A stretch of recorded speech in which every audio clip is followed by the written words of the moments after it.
കുറിച്ച് ഇപ്പോൾ സൂക്ഷ്മദർശിനി സിനിമയൊക്കെ തിയേറ്ററിൽ നിറഞ്ഞു ഓടിക്കൊണ്ടിരിക്കുകയാണല്ലോ. അപ്പോൾ നമുക്ക് പെട്ടെന്ന് അതിൻ്റെ ഒരു കളക്ഷൻ ഒന്ന് നോക്കിയിട്ട് പോകാം. ഞാൻ പെട്ടെന്ന് ഇറങ്ങാൻ കൂടുതൽ സമയമൊന്നും എടുക്കുന്നില്ല.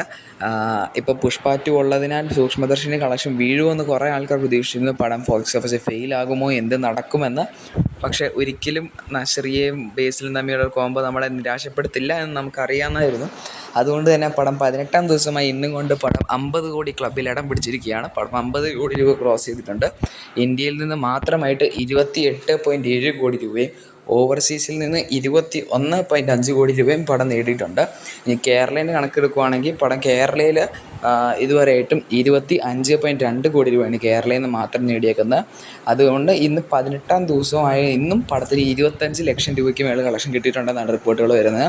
ബഡ്ജറ്റിനെ പറ്റി വലിയൊരു ഒഫീഷ്യൽ കൺഫർമേഷൻ അവർ പുറത്ത് വിട്ടിട്ടില്ല. പക്ഷേ അക്കോർഡിംഗ് ടു റിപ്പോർട്ട്സ് പറയുന്നത് 10 കോടി രൂപ ബഡ്ജറ്റിലുണ്ടാക്കിയ പടമാണ്.